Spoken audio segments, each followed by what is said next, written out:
Good morning. So we're going to do a few more topics today, review a little bit more today for your midterm. So we're going to look at some solving and graphing the inequalities. So remember, solving and graphing inequalities is the same way as solving equations, except for when you divide by a negative. So if you have, So if you have like a negative 2x is greater than 14. So when you divide by that negative, right, because you're going to try to isolate that x, so you would divide by negative 2, then it will flip the inequality sign.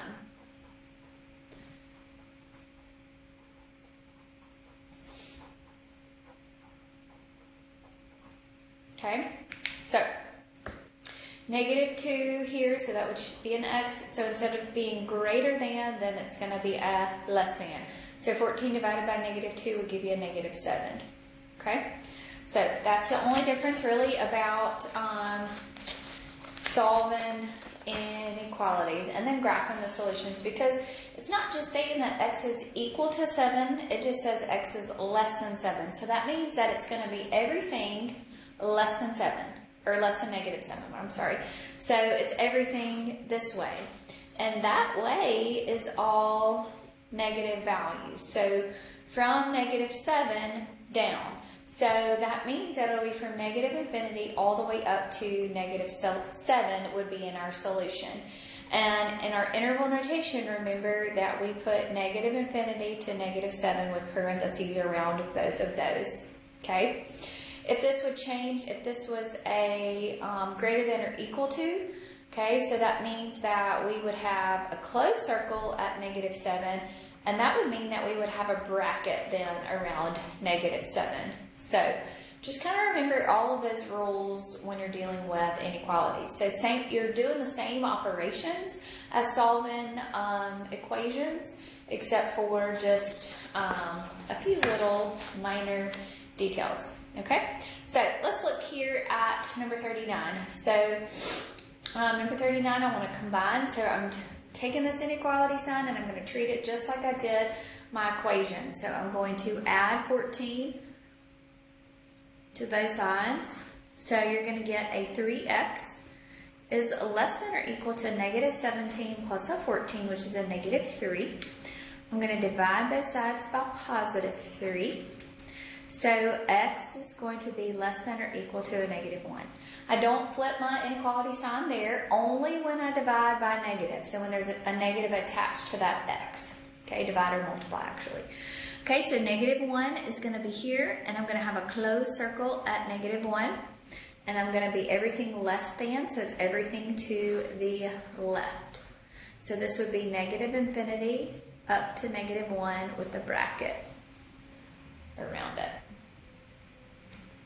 Okay, so here I'm going to do the same thing, and I'm going to combine like terms on the same sides. Don't need to do that, so now I need to go to opposite sides. So I'm going to have 2a minus a 6a, which is a negative 4a. Okay, and then I'm going to add my 21. So I'm going to have a negative 4a is less than a 20.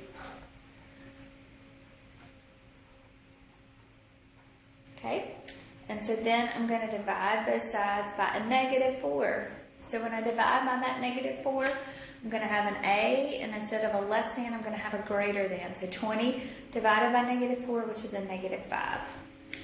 So at negative 5, you're going to have a open circle, and it's going to be everything greater than, so everything to the right. So everything greater than negative 5. So this will be negative 5 to infinity, parentheses around both of those. Okay, all right, so here I want to distribute. So negative 2 times 4m, so that's a negative 8m. Negative 2 times 9, which is a negative 18. 6 minus a 14m. Okay, combine like terms on opposite sides, so I'm going to add my 14m. So So negative 8 plus a 14m is a 6m.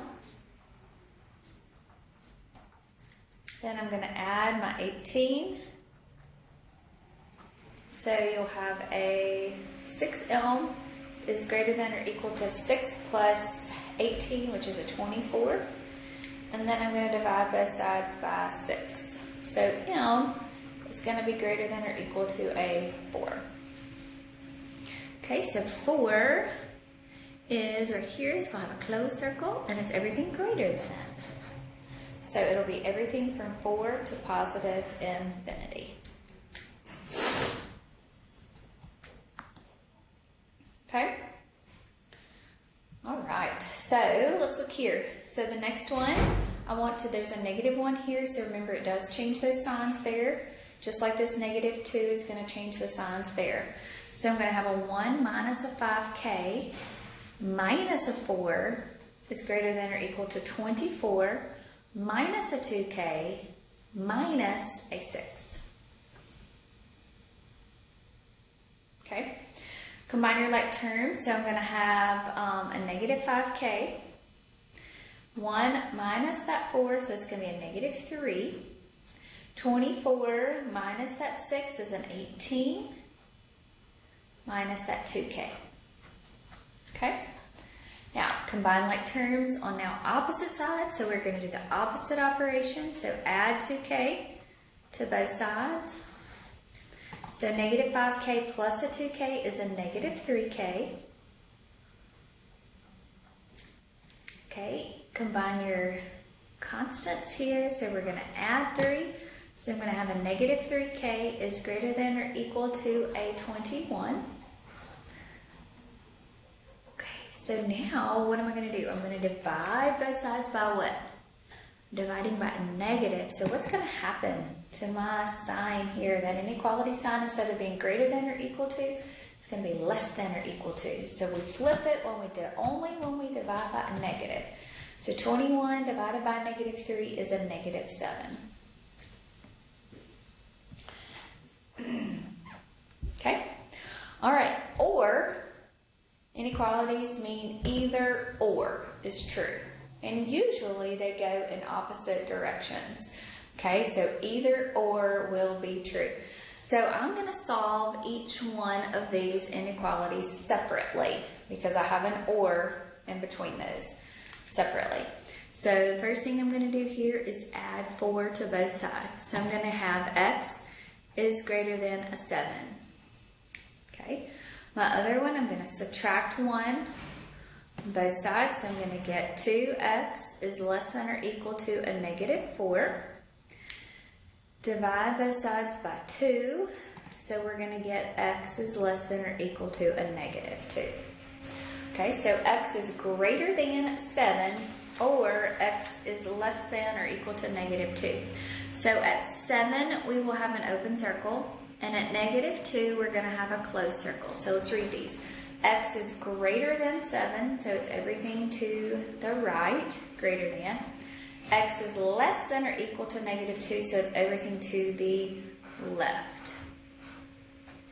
So this would be negative infinity up to negative 2, bracket, or 7 to infinity.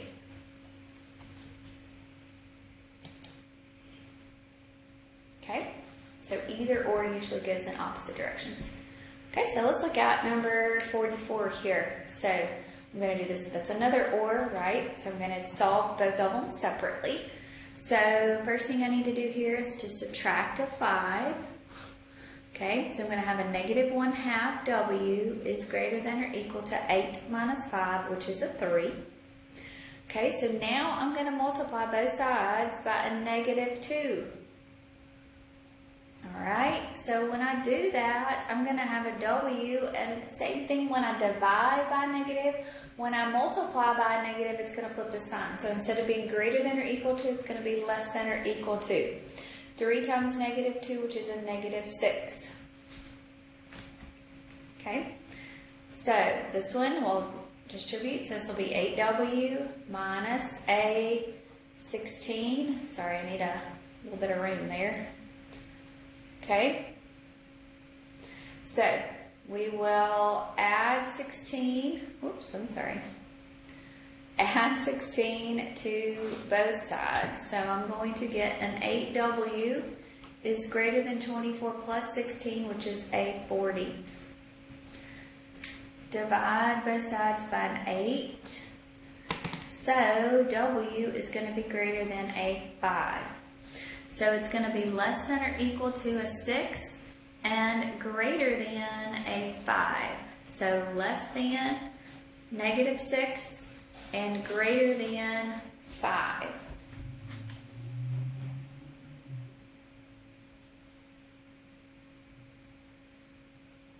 Okay? All right. So what about this 145 here? So it's a compound interval and it's in between two numbers. So that means that this W here is going to be bounded in between these two values. So that means it's going to fall in between two numbers.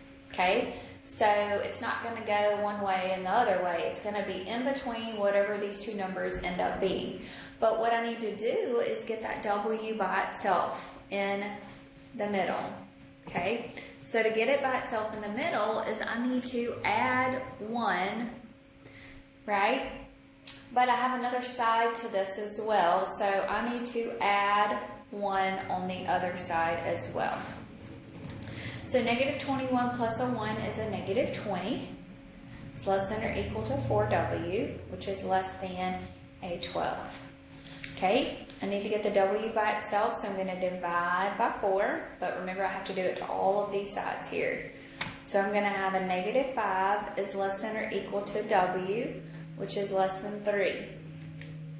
So this is going to be in between -5, so close circle at -5, and a +3, and it's going to be an open circle at 3. So it's in between there. So it's everything in between -5 and 3. Okay? So same thing here. So subtract 7, subtract 7, subtract 7. So this will be a 0 is less than or equal to 2A, which is less than or equal to 23 minus 7, which is a 16. Divide both sides by 2. Okay, so this will still be a 0 here, A, and an 8. So it's everything in between 0 and 8. Okay?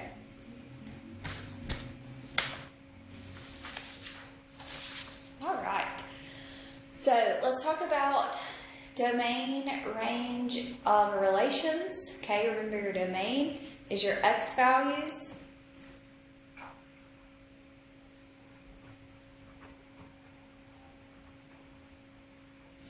Your range is your y values. Okay? Okay? So your domain is what your x values are. So when you have a relation, when you're given a relation, so remember that's your set of ordered pairs is the relation, you're going to look at your x values for your domain. So your domain is 8, 4, 0, and -4. But remember, we want to put it in order. Okay? So if we want to put it in order, the number that comes first for your x value is a -4. The next one would be a 0. The next one would be a 4. And then the next one would be an 8. Okay? The range is your y values. Okay? So your y values here, so in order as well. So we have 2, -1, -1, and a 2. Okay? So really we only have 2 here. So we've got a -1 and a 2. Okay? So is it a function? So remember, if we have a repeating x value, okay, with different y values, it is not a function. We can have repeating y values with different x values. That's okay. Okay, so here that's okay because we have an 8 and a 2, and we have a -4 and a 2. We have a 4 and a -1, and we have a 0 and a -1. That's okay. Okay, so yes, this is a function. Okay, your domain here is a -1, okay? 2, 7, negative 1. So we have a repeating, do you see that? We have a repeating x value. Okay. Does it map to a different y value? And it does. So is this a function? It's not. Okay, so my y values here, so my range are my y values, so negative 3, 9, negative 2, negative 4. So this would be negative 4, negative 3, negative 2, and a 9. Okay? Alright, so let's look over here at this domain. So we've got, let's start with the small value. So it's negative 1, 2, 3, 4, so it's a negative 4. Okay, negative 1, 2, 3, that's a negative 3. This is a negative 1 for my x value. This is a positive 2 for my x value. This is a positive 3, and that's a positive 4. Okay, so now let's look here. What do I have going on? So this is a y value of a negative 1, 2, 3. So that's a negative 3. My next one is a negative 2 over here. Zeros here. Both of those are zeros. 1, 2, 3 of a y value of a 3. And this y value is a 5. Okay, so do any x values have this a different y value? And they don't. So this is a function. So that's from relations, okay, looking at ordered pairs. So now let's look at graphs. Okay, so before I'm going to look at these two graphs right here and determine if they're functions. That's the first thing I'm going to look at. So when you have a graph, remember you can go through, draw a line through your graph. If it only hits it in one place, it is a function. Right here, it hits it in two places, so this one is not a function, okay? So remember, if you're looking at a graph, that's the easiest way to tell if it's a function or not a function. Okay? So the domain, I'm going to continue going in both negative direction and positive infinity direction. Here, I'm going to keep getting wider and wider and wider and wider. So the domain here is all real numbers. Okay? In my range, I have a stopping point. So it's this y value is 1, 2, 3, 4. So it's a positive 4 and it's going less than 4. So that means y is less than or equal to a positive 4. Okay, my domain here is what my x values are. So x values are between 0 and 5. So my x values are between 0 and 5 here. Okay. My y values have stopping points as well. Okay, so my smallest y value is a negative 2. And my largest one is 1, 2, 3. Okay, so remember, a function does not have the same x value with different y values. Okay, not a function. All right. All right, so evaluating function notations. Remember, we will just plug these in. So we're going to plug 8 in for our x. So we're going to have negative 2, and instead of an x, we're going to have an 8. So negative 2 times 8 is a negative 16, plus a 7 will be a negative 9. Okay.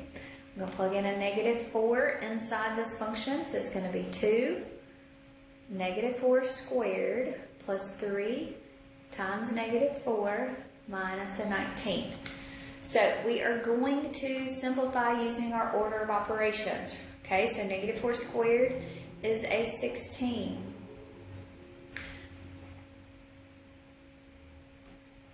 Okay, 2 times 16 gives you a 32.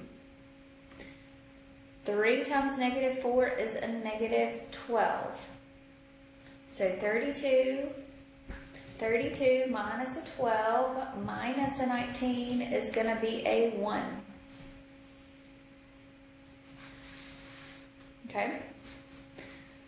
All right, let's look here. If we wanted to find f of 2, that means that my x value of 2. So here's my 2. So what is the corresponding y value? And some of y'all missed this on your test. So the corresponding y value at 2 is going to be a negative 1, 2, 3, 4. So that is a negative 4, that point that lies on the graph. So f of 2 is going to be equal to a negative 4. Okay. All right, this one, if I want to plug in my domain here, that means I want to evaluate f of negative 7, f of negative 2, and f of 1. I want to find 3 answers. Okay, so f of negative 7, so that would be a negative 7 squared minus 6 times a negative 7. Negative 7 squared is a positive 49. Negative 6 times a 7 is a positive 42. So 49 plus 42 is a 91. So f of negative 2, we're going to plug in a negative 2. So that'll be a negative 2 squared minus a 6 times a negative 2. Negative 2 squared is a 4 plus a 12. So that is a 16. F of 1, so I'm going to have a 1 squared minus a 6 times a 1. So this would be 1 minus a 6, which is a negative 5. So my range is going to be negative 5, 16, and 91.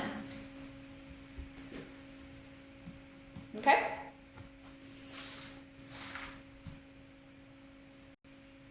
All right. So I think that's a good stopping point.